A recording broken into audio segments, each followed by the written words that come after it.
et bienvenue sur la chaîne UHD Photo.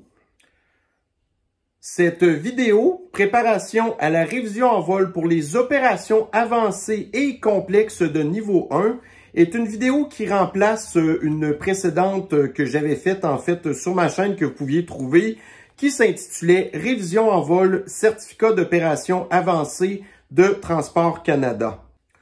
Pourquoi une nouvelle vidéo? Eh bien, c'est pour faire suite à la nouvelle réglementation de Transport Canada qui entrera en vigueur le 1er novembre 2025 et qui affectera finalement les pilotes de drones qu'on appelle communément les SATP ou les ATP. Bref, des fois, les affaires changent.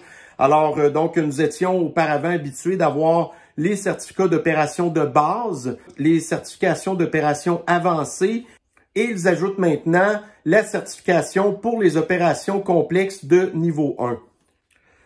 Donc, pour être en mesure de connaître les changements qui seront apportés à la réglementation, eh bien, je vais vous inviter à aller consulter le site de Transport Canada. Vous avez ici à l'écran, finalement, donc, résumé des changements apportés en 2025 à la réglementation canadienne sur les drones. Donc, si vous avez déjà au minimum un certificat d'opération avancé, vous êtes probablement au courant des changements de la réglementation. Pour les certificats de base, ça m'étonnerait un petit peu, et encore moins possiblement pour les gens qui font partie de la communauté des drones de moins de 250 grammes. Alors, il était depuis un certain temps demandé par les pilotes de drones d'avoir la capacité de pouvoir faire des opérations en BVLOS, c'est-à-dire Beyond Visual Line of Sight. Donc, normalement, la réglementation nous limitait à faire des opérations en VLOS, donc Visual Line of Sight. Donc, pour les gens qui vont avoir la nouvelle réglementation OCN1, eh bien, il y aura maintenant un nouveau volet qui sera possible pour eux de faire des opérations en dehors du champ de la visibilité directe.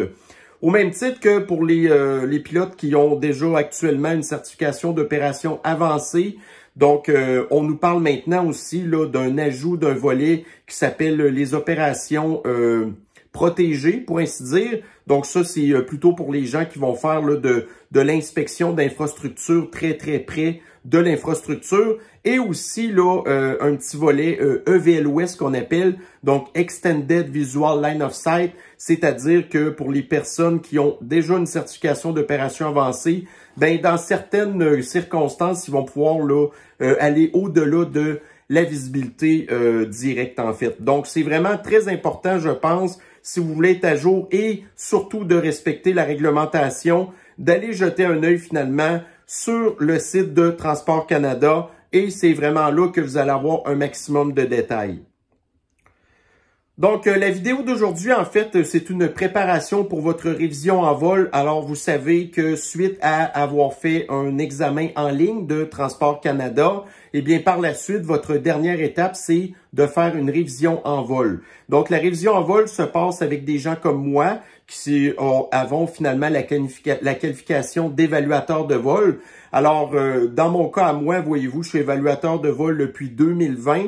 Alors, donc, ça fait déjà ma 5e année que j'étais pour les évaluations en vol pour les gens qui avaient leur certification d'opération avancée. Et à partir de, bon, là, je pense que on va déjà être en mesure de pouvoir commencer à avoir des gens qui veulent avoir en plus leur certification OCN1. Alors, je vais donc j'ai aussi obtenu ma certification OCN1 ainsi que ma certification, ma qualification en fait d'évaluateur de vol. Donc, la vidéo d'aujourd'hui s'adresse finalement aux personnes qui veulent obtenir leur certification d'opération avancée et ou ceux qui veulent obtenir leur certification OCN1.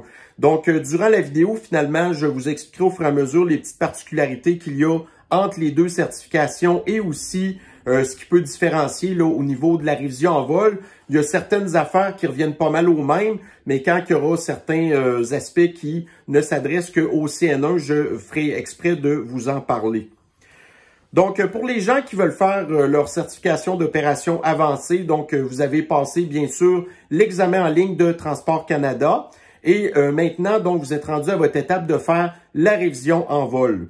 Donc, si vous avez bien su le processus et que vous avez déjà une certaine expérience du pilotage de drones et ou leur utilisation, il est possible de vraiment passer directement à la révision en vol. Donc, personnellement, vous ne pouvez pas, avec moi, faire affaire directement pour la révision en vol. Donc, pour ce faire, vous devez passer par l'école de formation avec laquelle que je suis affilié, c'est-à-dire Drone Academy. Donc, l'adresse de Drone Academy sur le Internet, c'est www.droneacademy.ca. Et suite à ça, vous allez être en mesure de pouvoir accéder au forfait qui vous offre là pour votre révision en vol. Donc, Drone Academy aussi, c'est une école de formation. Alors, pour les gens qui font leur certification d'opération avancée, nous offrons une formation préparatoire à la révision en vol. Et par la suite, ben, vous pouvez là céduler votre révision en vol. Donc, pour les gens qui ont déjà une certaine expérience du pilotage de drones ou l'utilisation des drones, c'est quand même possible de pouvoir faire directement votre révision en vol, OK? Par contre, pour ce qui est au niveau là, des OCN1, donc pour les opérations complexes de niveau 1, alors surtout pour les gens qui n'auraient absolument mais aucune du tout expérience de pilotage de drone, eh bien à ce moment-là, je vais vraiment vous recommander d'aller sur le site de Drone Academy et vous voyez ici à l'écran finalement donc les forfaits qu'on peut vous offrir pour votre préparation. Donc d'une manière ou d'une autre, pour les gens qui veulent avoir leur certification de pilote pour les OCN1, vous n'aurez pas le choix de toute manière de repasser encore par une formation théorique de 20 heures. Ensuite de ça, vous allez devoir repasser encore un examen en ligne avec Transport Canada et vous allez devoir refaire encore une révision en vol avec un évaluateur de vol. Donc, même si vous avez déjà obtenu votre certification d'opération avancée et vous souhaitez maintenant upgrader et avoir aussi la classe OCN1, vous n'avez pas le choix de repasser par là. Par contre, pour les gens qui partiraient de zéro, donc qui n'ont pas de certification ni de base ni rien du tout, OK? Qui ont vraiment jamais piloté de drone, qui savent pas comment ça marche puis quoi que ce soit. Donc oui, c'est possible pour vous quand même de faire une formation de 20 heures, après ça l'examen en ligne de Transport Canada et après ça la révision en vol. Par contre, si vraiment vous n'avez aucune expérience de pilote de drone, je vous déconseille fortement de passer comme ça et de ne prendre aucune formation supplémentaire pour vous préparer, OK?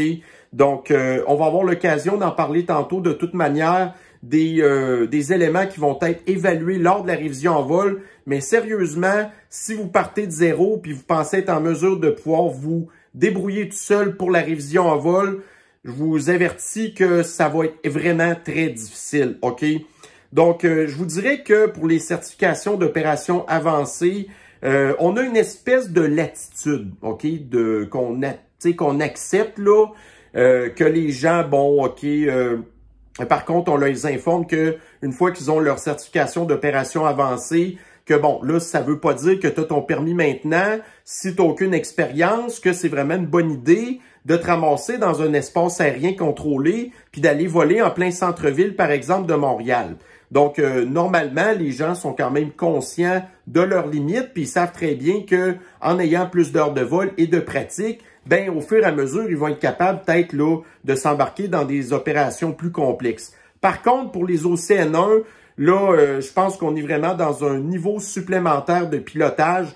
Alors, moi, personnellement, en tant qu'évaluateur de vol, je peux vous le confirmer que mon ouverture à accepter des gens qui n'ont pas trop d'expérience, là, ça va être plutôt impossible, je vous dirais. Alors, c'est la raison pour laquelle je vais vous vraiment là vous inciter fortement de prendre le package complet auprès de Drone Academy. Alors, par contre, vous partez pas les mains vides avec cette formation-là. Donc, d'abord et avant tout, vous êtes en mesure de pouvoir avoir la formation théorique préparatoire à l'examen avancé de Transport Canada en ligne. Ensuite, vous avez une formation théorique préparatoire à l'examen complexe de niveau 1. Fait que, vous allez avoir tout ce qu'il faut pour être capable de passer l'examen avancé et aussi l'examen OCN1. Donc, par la suite, une formation théorique préparatoire à la révision en vol OCN1.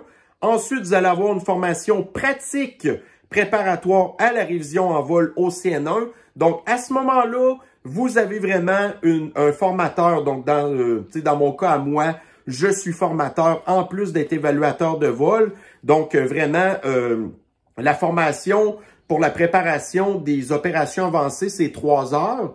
Puis la préparation pour les opérations au CN1, c'est 4 heures. Donc ça, c'est vraiment une formation qui, selon moi, est plus qu'un must finalement pour vous aider à vous préparer à votre révision en vol. Donc, comme on disait, les opérations avancées, si vous faites juste ça, vous avez une révision en vol à faire. Puis si plus tard, vous voulez avoir votre classification au CN1, bien, vous êtes obligé de refaire une formation théorique. Puis après ça, vous allez être obligé de refaire une révision en vol. Donc, si vous partez de zéro, bien, vous êtes capable de tout avoir tout de suite. Mais, je répète que c'est vraiment une mauvaise idée de faire la révision en vol sans avoir, idéalement, une formation préparatoire. Donc, ensuite de ça, bien entendu, quand vous prenez le package complet, soit pour les opérations avancées ou bien pour les opérations CN1, ben vous avez bien sûr la révision en vol que vous pouvez faire aussi. Et ensuite, ben vous avez, dans le cas de la formation CN1, donc 3 cours en ligne supplémentaires, dont entre autres celui, je pense, de la photogrammétrie et peut-être la certification radio, puis l'autre, je suis pas certain. Bref, ça, vous êtes vraiment capable d'avoir le détail, en tout cas le détail complet dans le site de Drone Academy. Alors, comme je vous disais tantôt, c'est quand même possible de pouvoir céduler une révision en vol pour les opérations au CN1 directement. Donc, si vous êtes un pilote qui avait depuis un certain temps votre classification d'opération avancée et puis que là, bon, tu sais, vous avez besoin finalement d'obtenir en plus là la certification pour les OCN1, bien là, vous, peut-être que, tu sais, en plus de passer évidemment, bref, la théorie de 20 heures, puis l'examen en ligne, blablabla, puis par la suite, vous voulez comme faire la révision en vol. OK, ça, peut-être que c'est peut-être pas nécessaire de reprendre le gros giga package complet parce que vous avez déjà quand même une bonne base, OK? Mais si c'est pas votre cas, sérieusement, je vous le dis, je vous le déconseille, vous allez probablement trouver ça assez difficile. Donc maintenant, concernant la documentation que vous aurez besoin de fournir lors de la révision en vol, donc vous allez les avoir ici à l'écran. Donc premièrement, bien entendu, ça va nous prendre votre certificat de pilote. Ensuite de ça, que vous ayez réussi l'examen avancé ou l'examen au CN1, on va avoir besoin de votre résultat d'examen de Transport Canada. Donc, si vous n'êtes pas en mesure d'avoir conservé, admettons, le courriel que Transport Canada vous avait envoyé pour vous informer que vous aviez réussi votre examen, ben au pire aller, il est possible là, de pouvoir réaccéder sur Internet à votre compte de Transport Canada et d'avoir à l'écran, là, par exemple, le résultat de votre examen.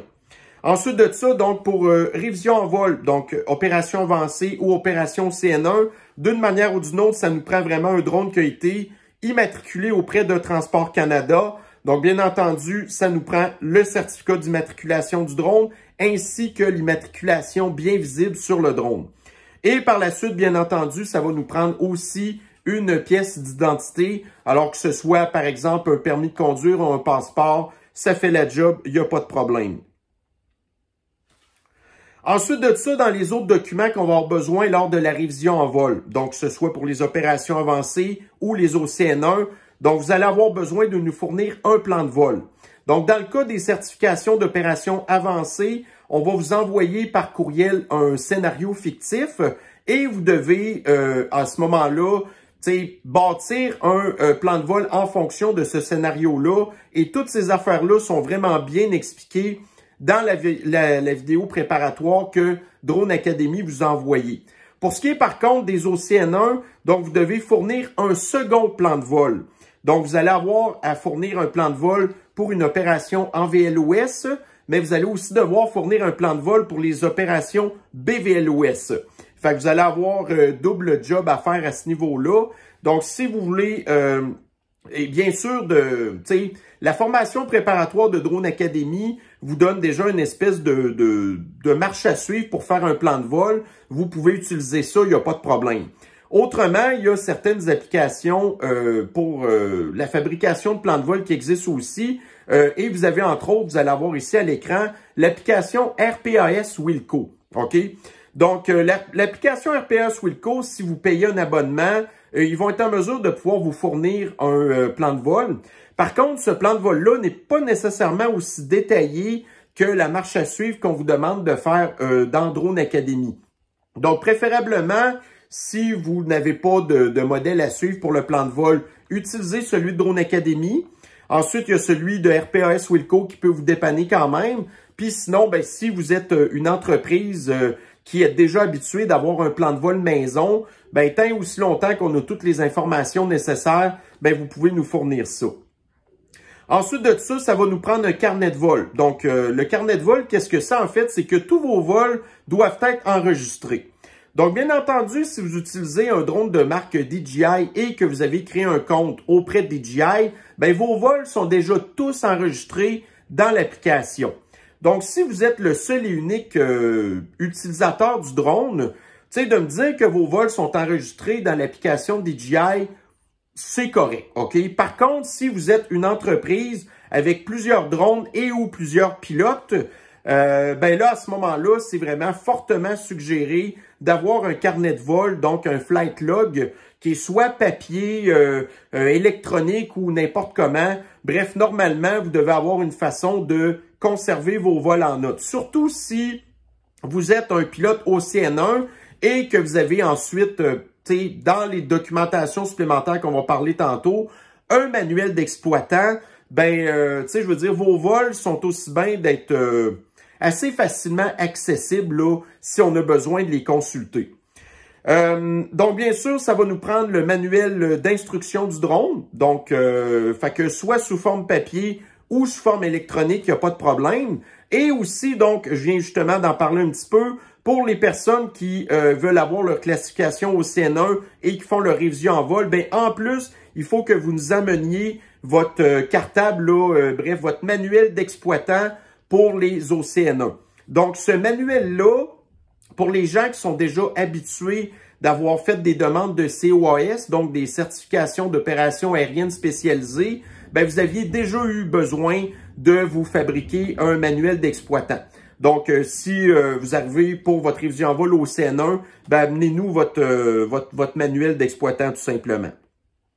Donc, par la suite aussi, pour la journée de la révision en vol, donc on va vous demander pour les certificats d'opération avancée un plan de vol, pour les OCN1 2 plans de vol, mais on va pas demander de faire un plan de vol spécifique pour l'endroit de la révision en vol. OK?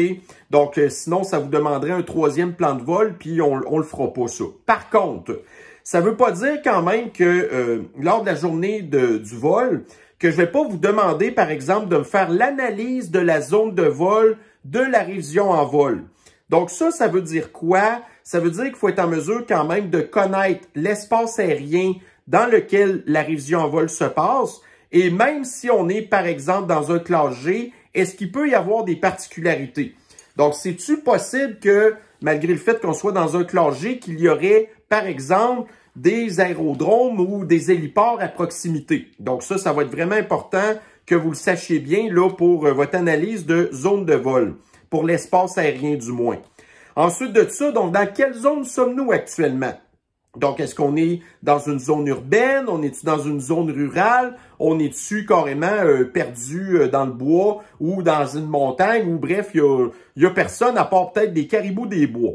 Donc, c'est vraiment important finalement de savoir dans le genre de zone qu'on est. Et suite à ça, bien entendu, notre analyse des obstacles. Donc, les obstacles directs. Donc, ça, c'est par exemple la nature, les oiseaux, les passants, des choses comme ça. Toutes des affaires qu'on est capable de voir. Des infrastructures, par exemple. T'sais. Ensuite, donc, il y a les obstacles indirects. Donc, par ça, j'entends tout ce qui peut entrer en conflit avec votre signal de télécommande et ou, par exemple, certains instruments dans votre drone comme la boussole. OK? Donc, qu'est-ce qui peut vraiment faire comme provoquer des interférences, pour ainsi dire. Ensuite, vous allez devoir aussi me faire une belle analyse de la météo. Donc, la météo actuelle sur les lieux de la révision en vol. Ensuite de ça, est-ce qu'il y a présence de circulation aérienne? Puis au niveau justement des animaux, là, comment ça se passe aussi. Donc quand on fait vraiment une analyse de zone de vol, là, il faut vraiment qu'on rentre dans le gros détail. Par la suite, bien entendu, il faut que vous soyez en mesure de bien utiliser l'application Navdrone. Donc, vous avez bien sûr à l'écran l'application Navdrone. Donc, pour les gens qui sont déjà des certifications d'opération avancées, ben, c'est un outil que vous êtes déjà très à l'aise d'utiliser. Par la suite, bien entendu, être en mesure de pouvoir m'expliquer de quelle façon est-ce que vous allez chercher vos NOTAM. Ensuite, la journée de la révision en vol. Donc, pour et là, je parle vraiment des candidats au CN1. Donc, ça va être important que vous ayez avec vous un observateur visuel. Pourquoi? C'est que pendant la portion pilotage, eh bien, il y a certaines parties des opérations qui vont se passer que le candidat va regarder son écran et il va pas regarder son drone. Donc, on va comme simuler une opération BVLOS. Donc, pour s'assurer finalement qu'il n'y a pas de danger, on va avoir besoin d'avoir quand même un observateur visuel parce que lui, il va comme garder un œil sur le drone pendant que, tu sais, dans le fond, la personne va être en train de regarder son écran, OK? Donc, on ne demande pas ça pour les certificats d'opération avancée parce que, bon, tu sais, le Transport Canada, pour la portion pilotage, demande pas de faire une portion BVLOS, mais pour les OCN1, par exemple, c'est une autre affaire. Donc, on est dans une autre classe de pilote. Donc, c'est important d'être préparé. Amenez-vous un observateur visuel. Par contre, comparativement, admettons, aux pilotes d'opération avancée qui feraient des opérations EVLOS et qui auraient un observateur visuel, cet observateur visuel-là doit avoir au minimum une certification de base. Mais la journée de la révision en vol, étant donné qu'on n'est pas dans un vrai scénario de VLOS, là, puis de toute manière, on parle aussi d'un candidat au CN1, donc un observateur visuel ordinaire, il n'y a pas de problème, pas besoin de certification de base. Par contre, il faut que vous ayez bien préparé votre observateur visuel. Donc, si, admettons, vous avez pris une formation complète préparatoire à la révision en vol, ben, en fait, la préparation d'un observateur visuel, ben ça, c'est entre autres le genre d'affaires qu'on va vous apprendre à faire. Ensuite, bien entendu, pour la révision en vol, donc, je vous dirais la portion pilotage, là. Mettons que on peut penser pour les opérations avancées que ça peut prendre entre 12 et 20 minutes pour la portion pilotage. Puis les OCN1, je vous dirais, allouez-vous peut-être pas loin d'une trentaine de minutes, OK? Donc, c'est vraiment important d'arriver avec les batteries nécessaires, OK? Ça serait pas le temps de manquer de batterie, puis là, vous avez comme un bout de révision en vol de fait. Pouf, j'ai plus de batterie, puis là, on n'a pas complété la révision en vol. Donc, ça serait vraiment quelque chose de dommage. Et puis, si surtout, donc, vous êtes pour la formation préparatoire, pour les révisions, pour les avancées, la formation préparatoire est de 3 heures. Et pour les OCN1, c'est de 4 heures. Donc, c'est sûr que dans cette formation-là, il y a un volet théorique quand même, là, mais il y a un gros volet pratique aussi. Donc, si, admettons, vous avez cédulé votre formation et la révision en vol la même journée, parce que vous êtes intense et vous voulez tout vous claquer d'un coup, c'est possible de le faire, mais amenez-vous vraiment un stock de batteries suffisant. Fait que si vous avez rien que 3 batteries, 2 batteries de préparation puis une batterie pour la révision en vol, ça se peut qu'on soit short, honnêtement, puis on n'aura peut-être pas le temps nécessairement de pratiquer toutes les, vraiment, en fait, là, toutes sortes d'exercices qu'on pourrait vous avoir à donner. C'est sûr qu'il y a des pilotes qui sont très à l'aise puis qui catchent tout de suite, mais il y en a d'autres qui ont besoin un petit peu plus de pratique. Puis si vous n'avez pas suffisamment de batterie, malheureusement, ça risque pas de bien se passer non plus. Ensuite, le matériel qu'on vous demande d'avoir à la journée de la révision en vol. Donc, préférablement, ayez une veste comme je porte présentement. Aussi, idéalement, amenez-vous un hélipad. Donc, l'hélipad, c'est parce que, bon, on est quand même dans un parc gazonné. Des fois, l'herbe est quand même assez longue. Donc, c'est assez important d'avoir une belle zone là pour décoller et atterrir notre drone. Puis aussi, ben, tu sais, quand ça vient le temps d'atterrir votre drone, nous, on évalue aussi vos capacités à ramener votre drone dans un point fixe, là. Fait que c'est sûr que si vous n'avez pas d'hélipad, ben, c'est un petit peu difficile d'évaluer ça. Par la suite, idéalement, ayez avec vous là, des façons de pouvoir délimiter votre zone de décollage-atterrissage. Donc, les fameux rubans ou bien des cônes, admettons. Donc, il y a certaines journées dans le parc où ce que nous, ben, avec moi et vous, qu'on va travailler, des fois, c'est super tranquille. Par contre, c'est un parc public, donc il peut y avoir de la circulation. Donc, si vous avez une méthode finalement pour délimiter quand même votre zone, ce serait pas une mauvaise idée d'emmener votre matériel. Ensuite de ça, concernant les cartes aéronautiques. Donc, normalement, Transport Canada dit, OK, faut vous amener vraiment les cartes officielles aéronautiques. Bon, fait que c'est sûr que vous êtes capable d'aller sur le site de NAV Canada et vous commander les cartes. Par contre, si vous n'êtes pas... Parce qu'en plus, les cartes, genre, sont remis à jour aux 6 mois, là, aux 3 mois. J'avoue que je m'en souviens pas, c'est pas très important. Mais idéalement, si vous avez, par exemple, l'application RPAS Wilco, ben vous êtes capable d'avoir les cartes à jour. Ou il y en a d'autres qui ont FLT Plan. Ou, je vous dirais, honnêtement, Navdrone, c'est une application qui a été spécifiquement dessinée pour les pilotes de drone. Puis, vous avez là-dedans tous vos espaces aériens. Donc, la carte aéronautique interactive de Navdrone, c'est pas une mauvaise affaire non plus. Par contre, pour les gens qui sont des OCN1, là, étant donné qu'il peut y avoir vraiment des variations de topographie dans le secteur où ce que vous volez, ben là, c'est sûr que Navdrone, vous avez pas le détail des altitudes et toutes ces affaires-là. Donc, vous, idéalement, normalement, vous devriez avoir les vraies cartes, là. Fait que, bref, à la journée de la révision en vol, là, ben, si vous avez RPAS Wilco, sérieusement, vous êtes déjà en business. Par la suite, donc, idéalement, je vous ai dit tantôt, le manuel d'instruction du drone. Ensuite, le manuel d'entretien des batteries. Fait que si vous avez déjà un bon carnet de vol papier puis que vous indiquez là-dedans les batteries que vous utilisez, ben, il n'y a pas de problème. Ça fait le job aussi. Et idéalement aussi, donc, en cas de feu, si vous avez un extincteur, ben, aussi, amenez-le. Donc, c'est très important d'avoir un extincteur qui est capable d'éteindre les feux d'origine électrique. Donc, pour la section théorique, donc, tous les genres de situations d'urgence qu'un pilote peut avoir à faire face.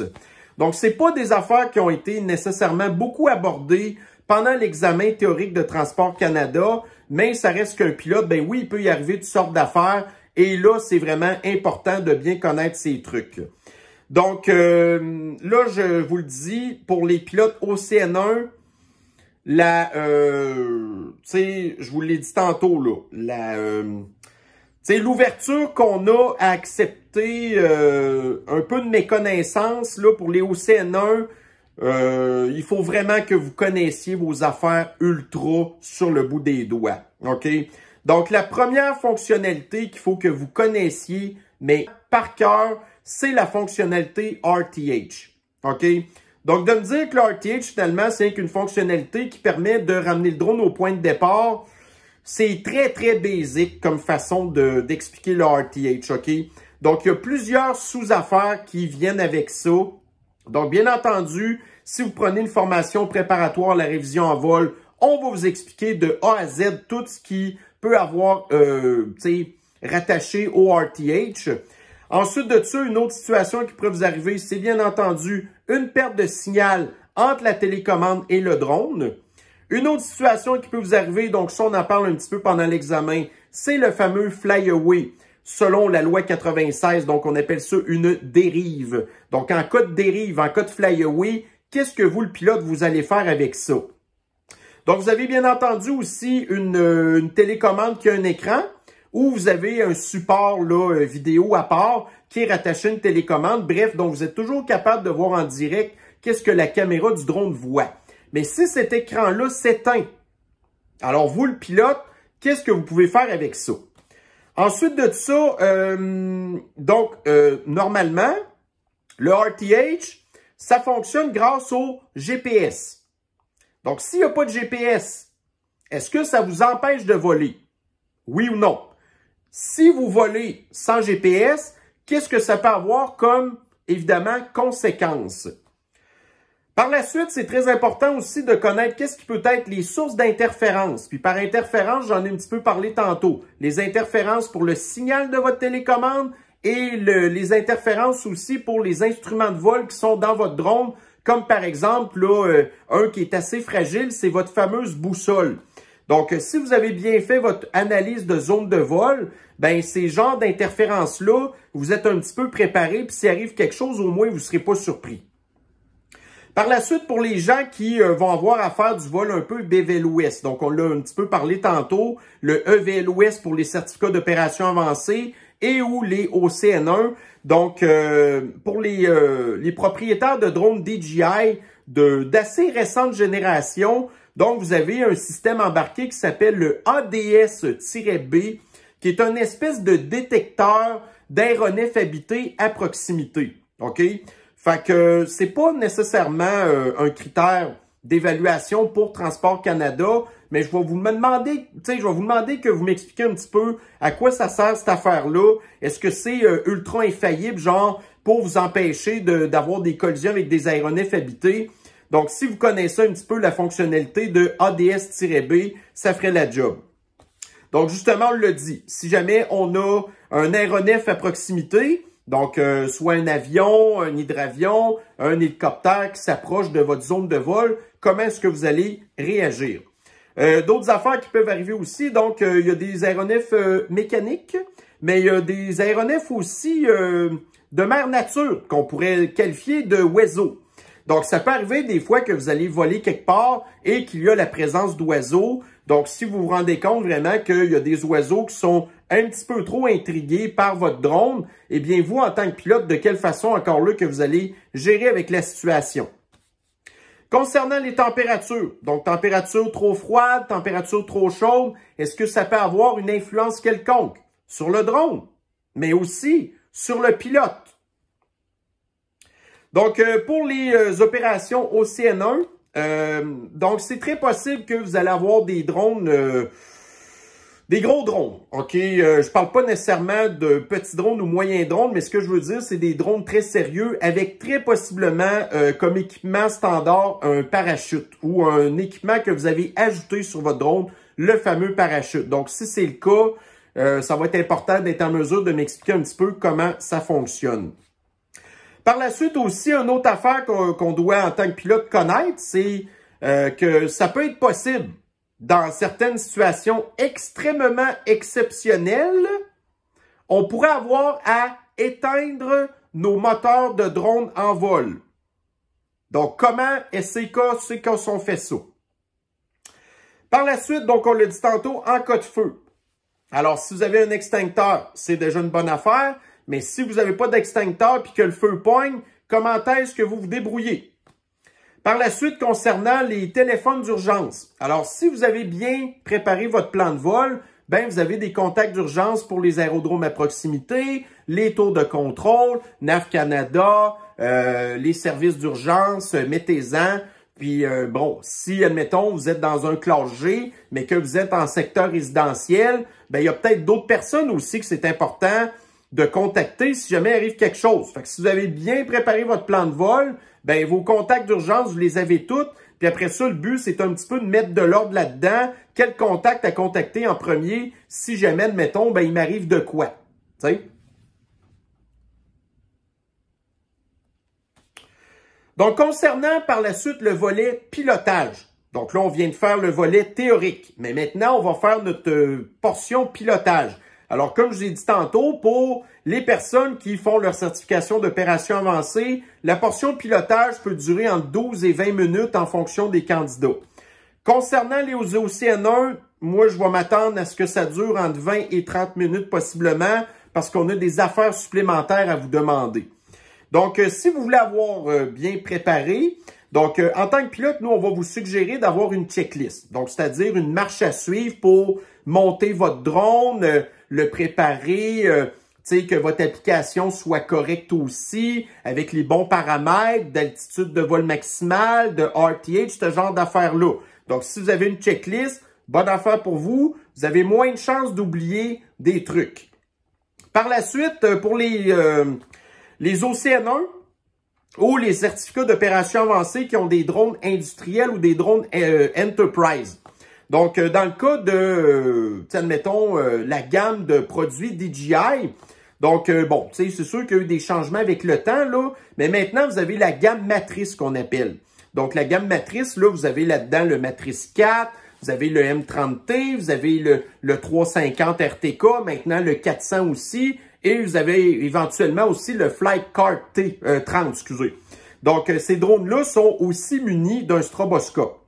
Fait que si vous avez déjà un drone avec un stroboscope, donc encore là, moi, je vais vous suggérer, pendant la formation préparatoire à la révision en vol, moi, je vais vous expliquer un petit peu comment est-ce qu'on doit utiliser un stroboscope. OK? Mais encore là, si vous avez un stroboscope puis pendant la révision en vol, vous oubliez de l'activer, c'est pas un critère qui vous fait échouer, ça, là. Bon. Ensuite, une affaire, par exemple, qui est cruciale. Quand vous démarrez vos moteurs, vous prenez en note l'heure du vol, l'heure de démarrage des moteurs. OK? Parce que si vous avez, par exemple, une dérive, il faut qu'on soit en mesure d'estimer le temps de vol qui nous reste. C'est vraiment important, ça, là. Donc, quand vous démarrez vos moteurs, vous prenez votre heure en note. Si vous oubliez de prendre votre heure en note,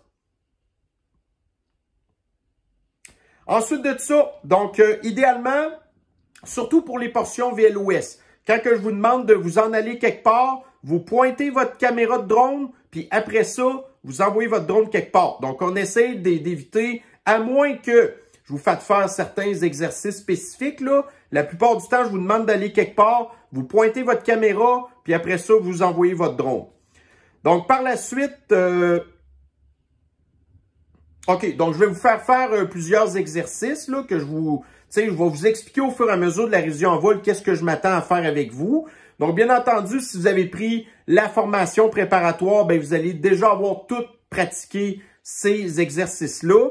Donc, ça, c'est une bonne affaire. Ensuite, la manœuvre. Si vous faites la révision en vol sans formation préparatoire, donc sachez que la manœuvre la plus technique qu'on vous demande de faire, c'est l'orbite. C'est-à-dire de tourner autour d'un point fixe, là, toujours en pointant la caméra en direction de l'objet. Donc, pour ce qui est au niveau des certifications d'opération avancées, donc vous allez me faire ça en VLOS. Vous avez le droit de regarder un petit peu sur votre écran, c'est pas grave, mais on la fait en VLOS, normalement. Par contre, pour les OCN1, il va falloir me faire des orbites en VLOS, puis il va me faire des orbites aussi en BVLOS. Donc, justement, tout ce qui est OCN1, donc vous allez avoir une portion BVLOS à faire. C'est la raison pour laquelle on a besoin d'un observateur visuel. Mais pour ce qui est au niveau des certifications d'opération avancées, eux, ça va se limiter à une révision en vol plutôt avec là, des opérations en VLOS. Donc, pendant le vol, il faut être en mesure de pouvoir dire vos données de vol. Donc, la hauteur du drone, sa distance par rapport à vous, ensuite de ça, votre niveau de batterie, ensuite votre niveau de signal. Donc, pendant le vol, là, il faut être en mesure de nous communiquer tout ça. Ensuite, pendant le vol, donc, moi, je vais vous inviter à penser à voix haute, OK? C'est-à-dire que pendant le vol, là, puis même de la préparation de votre vol jusqu'à la mise en route du drone, pendant tout le vol au complet jusqu'à l'atterrissage du drone, idéalement, moi, je vais vous demander de parler beaucoup, beaucoup, beaucoup. Chaque fois que vous regardez une donnée de vol, tu sais, vous avez jeté un œil, admettons votre niveau de batterie, dites-moi-le. Après ça, une autre affaire qui va être super importante aussi, c'est pendant le vol, de faire de fréquents balayages visuels. Donc, c'est pas seulement avant le vol qu'on regarde aux alentours, puis après ça, pendant le vol, on se limite à regarder notre écran ou à regarder notre drone. Donc, pendant le vol, en VLOS, c'est ultra important de faire des fréquents balayages visuels. Puis même encore mieux que ça, quand que je vous demande de vous diriger quelque part, regardez là-bas, puis après ça, envoyez votre drone. Donc, on fait ce qu'on appelle une reconnaissance visuelle. Donc, pendant votre révision en vol, super si vous faites vraiment beaucoup de balayage visuel. Ça va vous aider aussi à vous préparer d'avance un petit peu à la situation qui n'était pas du tout celle que vous aviez de ça quelques secondes. Là, tout d'un coup, paf, vous avez un passant qui s'approche de votre drone. Vous avez un oiseau, vous avez un aéronef que vous entendez, des affaires comme ça. Donc, c'est vraiment super important de faire de fréquents balayages visuels, puis des balayages auditifs aussi. Donc, d'écouter ce qui se passe aux alentours. Donc, par la suite, bien entendu, une fois qu'on va terminer nos opérations, donc on va ramener le drone, le poser de façon sécuritaire, puis après ça, si vous avez une checklist là, de après-vol, quelque chose de même, faites vos trucs, il n'y a pas de problème. Donc, pour les OCN1, de la manière que la révision en vol va se terminer pour le pilotage, donc, on va simuler une situation d'urgence avec un retour à la base et un atterrissage assez rapide. Donc, ça ne sera pas le cas pour les opérations avancées, mais les OCN1, là, vous êtes la crème de la crème des pilotes de drone. Il faut vous préparer à avoir des situations comme ça à gérer. Donc, bien entendu, notre job d'évaluateur de vol aussi, c'est pas nécessairement de s'attendre à ce que tout soit ultra parfait au niveau de la théorie et au niveau du pilotage, mais on regarde quand même l'ensemble de l'œuvre, là, OK? Donc, si vous avez quelques petites lacunes, mais qu'en bout de ligne, vous essayez toujours de vous organiser pour vous débrouiller à, répondre, puis ce genre d'affaires-là, il n'y a pas de problème. Pareil aussi avec le pilotage, là. Donc, si, admettons, surtout personnellement avec moi, vous prenez la formation préparatoire à la révision en vol, moi, je vais vous faire une simulation de révision en vol. Donc, je vais être le pilote et l'évaluateur en même temps, puis je vais tout vous montrer exactement qu'est-ce qui va se passer par la révision en vol. Fait que c'est sûr que, bon, écoutez, j'ai beaucoup d'expérience, puis je connais quand même mes affaires, là, ma façon de fonctionner, puis tout. Je ne vais pas m'attendre à ce que le pilote il soit capable de nécessairement tout reproduire ça exactement pareil, parce qu'à un moment donné, on n'est pas fou non plus, là, tu sais. Donc, nous, on va vraiment, dans le fond, évaluer l'ensemble de tout ce que vous avez fait, pour ainsi dire. Donc, par la suite, le résultat de l'examen, ça se limite à deux affaires. Un échec ou un succès. Donc, nous, en fonction des données qu'on a accumulées pendant votre révision en vol, eh bien, on va être en mesure de déterminer si vous avez fait un échec ou si vous avez réussi. Par la suite, nous, on va s'occuper d'aller soumettre votre résultat à Transport Canada. Et à ce moment-là, en fonction de la certification que vous voulez, il va y avoir un nouveau frais à payer pour ajouter le nouveau crochet dans votre certification de pilote. Alors, donc, cette vidéo-ci, si je vous l'ai envoyée, c'est parce que dans le fond, théoriquement, vous avez cédulé une révision en vol. Donc, d'ici à ce que votre révision en vol se fasse, là, c'est le temps de poser des questions. OK? Donc, on a nos façons de se communiquer. Si vous avez des questions ou si jamais vous vous rendez compte suite à la vidéo que vraiment que vous n'êtes pas préparé au niveau que vous pensiez et que vous pourriez avoir besoin d'une formation supplémentaire, à ce moment-là, simplement nous communiquer parce que nous, notre but, dont la vidéo d'aujourd'hui, c'était de vous donner tous les outils nécessaires pour être en mesure d'avoir votre succès. Alors sur ce fut un grand plaisir de pouvoir vous présenter cette vidéo mise à jour suite à la nouvelle réglementation de Transport Canada qui rentre en vigueur le mois de novembre 2025.